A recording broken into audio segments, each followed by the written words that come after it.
हिंदी में यूपीएससी की तैयारी से संबंधित प्रोग्राम्स को देखने के लिए सब्सक्राइब करें स्टडी IQIAS हिंदी। क्या भारत अफगान क्वाड में शामिल होगा? ये बड़ा ही महत्वपूर्ण प्रश्न है आज के समय में, और इसलिए इसे महत्वपूर्ण माना जा रहा है क्योंकि अभी हाल ही में रूस के विदेश मंत्री जी ने भारत से आग्रह किया है कि आप इसमें शामिल हों और इसके माध्यम से कुछ अन्य महत्वपूर्ण गतिविधियों में आप भी अपनी भागीदारी निभाएं। आखिर ये अफगान क्वाड क्या है? आज की चर्चा में हम लोग इसके बारे में बातचीत करेंगे और इससे भारत के हित कितने जुड़े हुए हैं इसके ऊपर भी चर्चा होगी। लेकिन सबसे पहले मैं आपको ये बताना चाहूँगा कि जो ये क्वाड शब्द है ये बड़ा ही अपने आप में फेमस है। दोस्तों, इससे पहले दो अन्य क्वाड की चर्चा की जाती है, जिसमें एक क्वाड हिंद प्रशांत क्षेत्र से जुड़ा हुआ है और जो दूसरा है वो पश्चिम एशियाई क्षेत्र से जुड़ा हुआ है। यदि आप में से कुछ विद्यार्थी एकदम नए नवीले हैं तो उनकी जानकारी के लिए मैं बता दूं कि क्वाड का मतलब होता है क्वाड्रिलेटरल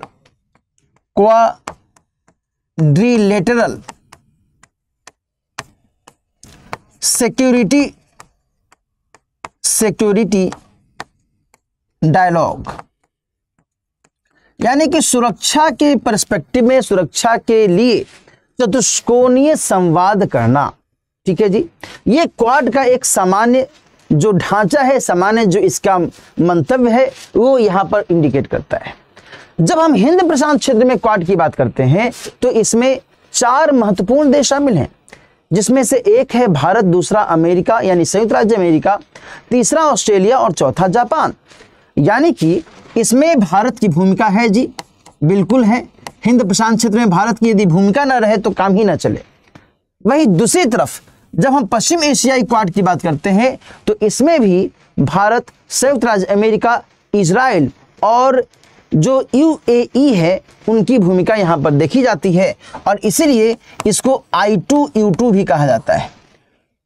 ध्यान से समझिएगा, कई बार इस तरीके से सवाल एग्जामिनेशन में, प्रारंभिक परीक्षा आदि के स्तर पर पूछे गए हैं। I2 का मतलब इजराइल और इंडिया, और U2 का मतलब UAE यानी कि संयुक्त अरब अमीरात, और USA यानी कि संयुक्त राज्य अमेरिका।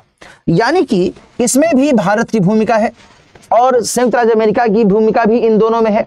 ठीक है जी। अच्छा, अब हम जब इस अफगान क्वाड की बात करते हैं तो ध्यान रखिएगा दोस्तों, राइट नाउ अफगान क्वाड में भारत पार्टिसिपेट नहीं करता है। तो इसमें कौन पार्टिसिपेट करते हैं? इसमें 4 देश पार्टिसिपेट करते हैं, वो हैं ईरान, पाकिस्तान, रूस और चीन। ध्यान रखिएगा कि इसमें अफगानिस्तान को शामिल नहीं किया गया है, बल्कि जो अफगानिस्तान में वर्तमान में तालिबानी शासन है इसको मद्देनजर रखते हुए वहां पर आर्थिक स्तर पर, सुरक्षा के स्तर पर और राजनीतिक गतिविधियों के स्तर पर क्या कुछ करने की जरूरत है, इसको लेकर के आपस में बातचीत करने के मकसद से ये अफगान क्वाड काम करता है। यहां तक मेरे ख्याल से आपको समझ में आ गया होगा कि ये जो क्वाड की चर्चा की जा रही है ये है क्या, और इस अफगान क्वाड में कौन कौन से देश शामिल हैं। आगे मैं इनके बारे में और विस्तार से बातचीत करूंगा। तो इसी के कंटेक्स्ट में हम लोग ये समझेंगे कि आखिर ये पूरा का पूरा जो माजरा है ये भारत से किस तरीके से कोरिलेट हो रहा है, भारत की भूमिका को यहाँ पर क्यों महत्व दिया जा रहा है। आप ये समझ सकते हैं कि भारत को जहां एक तरफ एक क्वाड में शामिल किया गया हिंद प्रशांत क्षेत्र में, दूसरी तरफ पश्चिम एशिया वाले क्वाड में भी शामिल किया गया, और तीसरी तरफ फिर से एक नए क्वाड में शामिल करने की बातचीत की जा रही है। यानी कि भारत की भूमिका को निश्चित तौर पर भू राजनीतिक परिदृश्य में महत्व मिलने की जो स्थिति है वो निश्चित तौर पर यहाँ पर दिख रही है।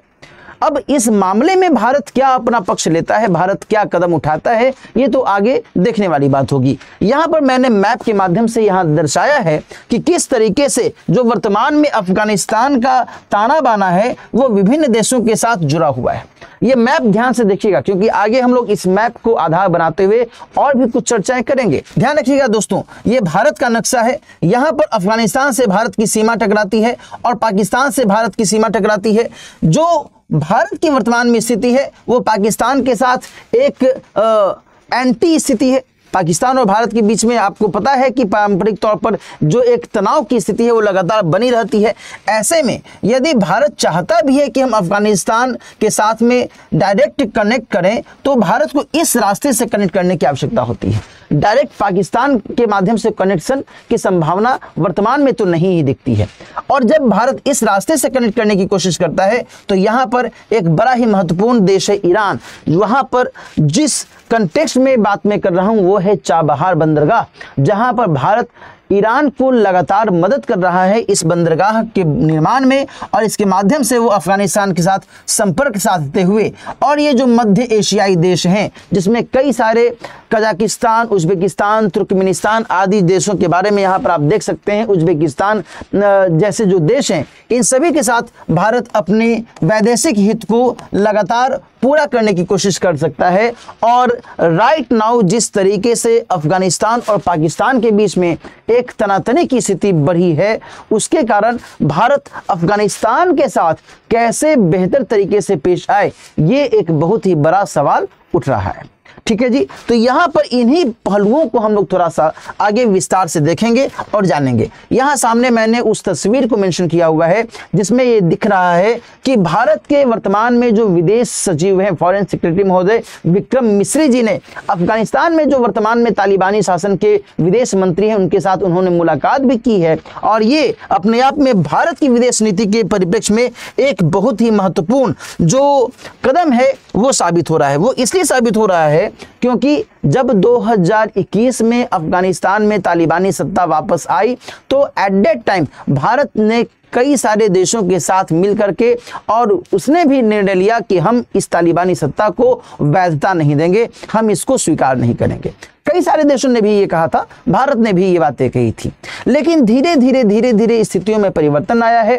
तालिबान ने लंबे समय से ये कहा है कि नहीं भाई, हम भारत को महत्व देते हैं, भारत के साथ हम चाहते हैं कि बेहतर तरीके से संपर्क स्थापित करें ताकि यहाँ पर जो विकास का कार्य भारत के नेतृत्व में पहले से चला आ रहा था उसे और आगे बढ़ाया जा सके। ये बातें तालिबान के द्वारा नियमित तौर पर की जाती रही हैं। और इस मद्देनजर जबकि भारत के द्वारा कुछ खास स्टेप्स उठाए जा रहे हैं और वहीं दूसरी तरफ रूस के द्वारा ये कहा जा रहा है कि अफगानिस्तान क्वाड में भारत भी शामिल हो, तो यहाँ पर ये सारी चीज़ें अपने आप में महत्वपूर्ण हो जाती हैं। इसके ऊपर हम लोग आगे बातचीत करेंगे। सामने मैंने एक महत्वपूर्ण सूचना के बारे में आपको बताने की कोशिश की है जिसमें P2I फाउंडेशन बैच की शुरुआत दोस्तों 27 जनवरी से सुबह में 8 बजे से हो रही है।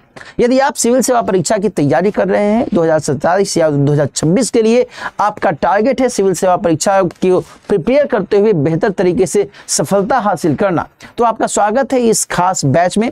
2026 के लिए यदि आप प्रिपेयर कर रहे हैं, अच्छे तरीके से जीएस को कंप्लीट करना चाहते हैं, तो फिर राइट नाउ आप दिलीप लाइव कोड का इस्तेमाल कीजिए। 28,999 रुपए में इस कोर्स को ज्वाइन कर सकते हैं। वहीं दूसरी तरफ यदि आपका टारगेट है कि नहीं भाई, हम 2027 को मद्देनजर रखते हुए जीएस को अच्छे से पढ़ेंगे, तो फिर आप 34,999 रुपए की फी अदायगी के साथ इस कोर्स को ज्वाइन कर सकते हैं। दोस्तों ध्यान रखिएगा कि इस फाउंडेशन कोर्स की 2 महत्वपूर्ण विशेषताएं हैं। पहली विशेषता यह है कि यूपीएससी सिविल सेवा प्रारंभिक परीक्षा में यदि आप सफलता अर्जित करते हैं तो आपकी जो फी है वह रिफंड कर दी जाएगी। वहीं दूसरी तरफ यदि आप इस कोर्स को ज्वाइन करते हैं और मासिक जो भी टेस्ट का आयोजन किया जाएगा उसमें यदि आप रैंक 1 लाते हैं तो आपको 11,000 रुपए की पुरस्कार राशि से भी प्रोत्साहित किया जाएगा, सम्मानित किया जाएगा। तो ये कुछ खास विशेषताएं हैं इस खास प्रतिज्ञा बैच की। यदि आप इससे जुड़ना चाहते हैं तो जल्द से जल्द इस कोर्स को ज्वाइन कीजिए। इस वीडियो के डिस्क्रिप्शन बॉक्स में इस कोर्स के बारे में डिटेल्स दी हुई हैं, आप उसको क्लिक करके और देन फिर इसके बारे में और ज्यादा जानकारियां प्राप्त कर सकते हैं। हम लोग फिर से टॉपिक पर वापस आते हैं। मैंने इस टॉपिक से संबंधित ब्रीफ में बातें पहले भी कही हैं। रूस ने अफगान क्वाड में भारत को शामिल होने की बात कही है। इसमें जो उद्देश्य बताया जा रहा है दोस्तों ध्यान रखिएगा, 2 महत्वपूर्ण उद्देश्य बताए जा रहे हैं। पहला उद्देश्य यह कहा जा रहा है कि यदि भारत शामिल होगा तो इससे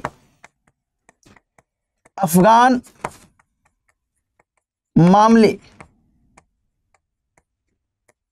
का समाधान करने में आसानी हो सकती है। देख रहे हो ना कितनी बड़ी बात रूस के द्वारा कही जा रही है, और इससे भारत के कद को आप समझ सकते हैं। है ना। वहीं दूसरी तरफ रूस ने यह भी कहा है कि केवल यही नहीं होगा, बल्कि इस मंच के जरिए भारत को चीन और पाकिस्तान के साथ वार्ता का विकल्प भी मिल सकता है। इनफैक्ट मैं कहूं तो एक और विकल्प मिल सकता है। इसमें चीन और पाकिस्तान भी शामिल है, मैंने पहले भी बताया। और एक और विकल्प मैं इसलिए कह रहा हूं क्योंकि एक अन्य संगठन है जिसका नाम है शंघाई सहयोग संगठन, SCO, उसमें भी चीन और पाकिस्तान शामिल हैं। लेकिन वहां पर जिस तरीके से वर्तमान में गतिविधियां चल रही हैं, वैसे में अभी भी भारत, चीन और भारत पाकिस्तान के बीच में जो रस्साकशी है उसमें कोई नरमाहट की स्थिति नहीं देखी गई। हालांकि अभी हालिया समय में जो एक बहुत बड़ा स्टेप उठाया गया भारत और चीन के आपसी सामंजस्य से, वो ये कि लद्दाख वाले क्षेत्र में जो एक तनाव लगातार 2020 से चल रहा था उसको समाप्त किया गया है और डिसएंगेजमेंट को अमली जामा पहनाया गया है। ये तो एक बहुत बड़ी उपलब्धि तो देखी जा सकती है, लेकिन इसके बावजूद भी यह नहीं कहा जा सकता कि चीन इस मामले में, इस सीमा क्षेत्र में अब ऐसा कोई हलचल, कोई हरकत नहीं करेगा। और ऐसे में जो यह एक विकल्प है यहां पर फिर से उभर सकता है कि इस माध्यम से भी आप चीन के साथ या फिर पाकिस्तान के साथ अपने अलग अलग मुद्दों के संदर्भ में बातचीत कर सकते हैं। ठीक है जी, यहां पर ये दो बातें निकलकर सामने आ रही हैं। अब हम लोग आगे थोड़ा सा बढ़ते हैं। अफगान क्वाड की यदि हम बात करें कि साहब अफगान क्वाड का उद्देश्य क्या है, मैंने इस बारे में पहले भी बताया, मैं फिर से आपको बता देता हूं कि ईरान, रूस, चीन और पाकिस्तान इसमें शामिल है। इसमें अफगानिस्तान को एज सच कोई देश के तौर पर शामिल नहीं किया गया है, बस उद्देश्य इसमें यही रखा गया है कि अफगानिस्तान में सुरक्षा, आर्थिक गतिविधि और राजनीतिक गतिविधि के मद्देनजर राजनीतिक गतिविधि के मद्देनजर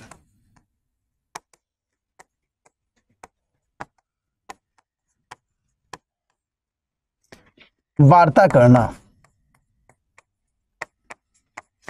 है ना। किसके संदर्भ में? तालिबान शासन के संदर्भ में। तो ये सारे जो पक्ष हैं दोस्तों अफगान क्वाड के कॉन्टेक्स्ट में दिखते हैं। और इसी के संदर्भ में जब बात हो रही है भारत की, तो रूस कह रहा है कि यू आर वेलकम, आपका स्वागत है, आप इसमें आइए ताकि आप भी इसमें अपनी भूमिका निभा सकें। रूस को इस बात का इल्म है, उसे पता है कि भारत अफगानिस्तान में अपने हित को छोड़ना नहीं चाहेगा। निश्चित तौर पर भारत चाहता है कि अफगानिस्तान के साथ जो हमारा पहले से संपर्क रहा था, संबंध रहा था, उसे हम पुनर्बहाल करें। तो यहाँ पर इसी पक्ष को यहाँ मैंने मेंशन किया हुआ है कि भारत का जो हित है यहाँ क्या है, पूर्व का जो निवेश है अफगानिस्तान में, ये बहुत लंबा चौड़ा निवेश है। 1 रुपए 2 रुपए या 1 करोड़ 2 करोड़ रुपए का निवेश नहीं है, $3 बिलियन का निवेश है भाई। $3 बिलियन का निवेश भारत ने किया हुआ है अफगानिस्तान में, लंबे समय से किया है। चाहे वो जारांस डेलाराम राजमार्ग के विकास की बात हो, चाहे वो अफगानी संसद के विकास की बात हो, चाहे वो सलमा डैम के निर्माण की बात हो, है ना, ये चाहे वो शहतूत डैम के निर्माण की बात हो, कई सारी ऐसी परियोजनाएं हैं। 500 से भी ज्यादा परियोजनाएं हैं अफगानिस्तान में जिसमें भारत के द्वारा मदद की गई है। मोर देन 500 प्रोजेक्ट्स, समझिए कितनी बड़ी बात है। 500 से भी अधिक परियोजनाओं में हिस्सा। तो आपको क्या लगता है, ऐसे में भारत चाहेगा कि अफगानिस्तान से हम एकदम बिल्कुल अपना हित छोड़ दें, अफगानिस्तान को हम टाटा बाय बाय कर दें? संभव नहीं है। केवल यही नहीं, और भी कई सारे इंटरेस्ट हैं भारत के, भी हम लोग उसकी चर्चा करने वाले हैं। तो ये जो निवेश है, इस निवेश को मद्देनजर रखते हुए भारत निश्चित तौर पर चाहता है कि अफगानिस्तान में जो वर्तमान में स्थिति है इसको मद्देनजर रखते हुए थोड़ा सा हम अपने आप को और मॉडरेट वे में आगे बढ़ाएं, है ना। अब ये देखने वाली बात होगी कि इसमें क्या कुछ भारत कर सकता है। वहीं जब हम वैदेशिक हित की बात करते हैं तो मैंने आपको बताया कि ईरान में चाबहार बंदरगाह का निर्माण भारत के माध्यम से किया जा रहा है, चाबहार बंदरगाह, और इसके माध्यम से भारत अफगानिस्तान से संपर्क करना चाहता है। अफगानिस्तान के साथ संपर्क करते हुए वह मध्य एशियाई देशों के साथ संपर्क और मजबूत करना चाहता है। ये एक बहुत महत्वपूर्ण पक्ष है। इसके अलावा यहाँ पर मैं आपको ये भी बताऊं कि जो भू राजनीतिक हित है भारत का, वह भी यहाँ कहीं ना कहीं जुड़ता है, क्योंकि बीच में पाकिस्तान है। मैं आपको मैप एक बार फिर से दिखा देता हूं ताकि आपको क्लैरिटी रहे इस बात में कि जो बीच में पाकिस्तान है और यहाँ पर भारत और अफगानिस्तान के बीच में दोस्ती की स्थिति देखी जा सकती है। जिस तरीके से पहले से रही थी, संपर्क को और बेहतर बनाने की संभावना देखी जा सकती है। वहीं ईरान और मध्य एशियाई देशों के साथ भी भारत लगातार अपना संपर्क बनाने की कोशिश करता है। वहीं दूसरी तरफ जो रूस है, जो चीन है, इनकी भूमिका भी अफगानिस्तान में प्रत्यक्ष और परोक्ष तौर पर दिखती है। जाहिर सी बात है दोस्तों कि यदि चीन अफगानिस्तान में अपना पक्ष मजबूत करता है तो भारत को भी यहां पर अपने पक्ष को मजबूत करने की आवश्यकता हो जाती है। कभी भी यदि आप इंटरनेशनल रिलेशन में भारत के बारे में आप विचार करते हैं तो ध्यान रखिएगा, ये मैं एक आपको संकेत दे रहा हूं कि वहां पर चीन की भूमिका आपको जरूर तलाशनी चाहिए। चाहे वो विश्व का कोई भी कोना हो, चाहे वो आर्कटिक हो, अंटार्कटिक हो, हिंद महासागर हो, प्रशांत महासागर हो, कहीं भी हो, कुछ भी हो, वहां यदि चीन की स्थिति है तो भारत की स्थिति को देखिए, वहां यदि भारत की स्थिति है तो वहां पर चीन की स्थिति को देखिए। This is much more important to be noted. और ऐसे में जबकि चीन ने वहां पर अपने जो दूतावास है उसको नए सिरे से अंजाम दिया है, वहां पर अपने एम्बेसडर को बहाल किया है, राजदूत को बहाल किया है, तो ऐसे में भारत के लिए भी यह जरूरी हो जाता है कि इस मायने से थोड़ा सा विचार करे कि क्या भारत यहां पर फिर से सक्रियता अपनाए तालिबान की सत्ता के साथ में। और इस मद्देनजर हाल के समय में जो वार्ताएं हुई हैं भारत की तालिबानी शासन के लोगों के साथ में, ये अपने आप में बहुत अधिक महत्वपूर्ण हो जाता है। गेटिंग? तो ये चीजें यहां ध्यान रखिएगा। फिर से हम लोग आ जाते हैं उसी मुद्दे पर कि भू राजनीतिक परिदृश्य के लिहाज से भारत की जो स्थिति है अफगानिस्तान में, वह बहुत ज़्यादा महत्वपूर्ण हो जाती है। इसके बारे में मैंने आपको बताया।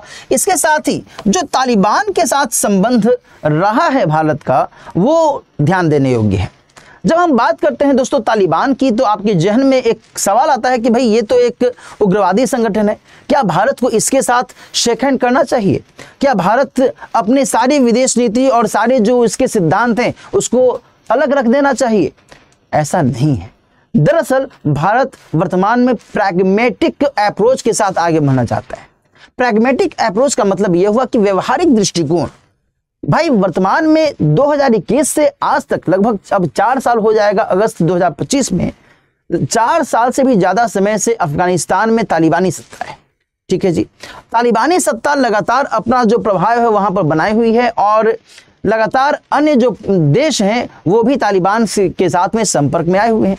और ऐसे में भारत यदि तालिबान के साथ में जो अपनी सक्रियता है इसको थोड़ा सा सकारात्मक तरीके से ले जाता है, तो यह संभावना है कि भारत और तालिबान आगे आने वाले समय में विभिन्न मुद्दों को लेकर के आपस में सहयोग कर सकें। और भारत ने पहले से जो इतना सारा निवेश किया हुआ है, भारत की जो एक डिमांड रही है वहां पर कि मानवीय सहायता को महत्व दिया जाए, वहां पर किसी भी स्तर पर मानवाधिकारों का उल्लंघन न किया जाए, इस लिहाज से भी भारत अपने हित वहां पर देखता है। गेटिंग? इसके अलावा दोस्तों यह भी ध्यान रखिएगा कि तालिबान ने जिस तरीके से बीते कुछ समय से वहां की महिलाओं, वहां की लड़कियों के संदर्भ में कुछ कठोर कानून, कुछ कठोर नियम अपनाए हैं, इस मद्देनजर भी भारत को थोड़ा सा सावधान होने की जरूरत है। भारत इस संदर्भ में ये ध्यान रखे कि अफगानिस्तान वहां के आम जनता के साथ किस तरीके से व्यवहार करता है और इस मायने से किस सीमा तक हम अफगानिस्तान में तालिबानी सत्ता के साथ संपर्क को और बेहतर करने की ओर आगे बढ़ें। ठीक है जी। एक और पक्ष है दोस्तों जो कि अपने आप में बहुत इंपॉर्टेंट है। जब हम 2021 की बात करते हैं तो तालिबान में पाकिस्तान के द्वारा जबरदस्त सक्रियता देखी गई थी। उस समय तो ऐसा लग रहा था कि भाई अब तो भारत के लिए बहुत अधिक मुश्किल हो जाएगा, क्योंकि पाकिस्तान और तालिबान तो मिल करके भारत को और अधिक चुनौती पेश कर सकते हैं। लेकिन बाद में स्थितियां बदलती चली गई, समय में परिवर्तन होता चला गया और आज की डेट में तालिबान के सहयोग से जो TTP है, तालिबान तहरीक-ए-पाकिस्तान, उसके द्वारा पाकिस्तान के सीमावर्ती क्षेत्रों में लगातार जो एक विरोध और विद्रोह की स्थिति देखी जा रही है, वो यहाँ पर बहुत अधिक संवेदनशील मुद्दे को जन्म देती है। तो एक चीज़ मैं यहाँ पर जरूर बताना चाहूँगा कि TTP और पाकिस्तान के बीच में संघर्ष की स्थिति है ना। और इस TTP यानी कि तहरीक-ए-तालिबान पाकिस्तान को समर्थन कौन दे रहा है?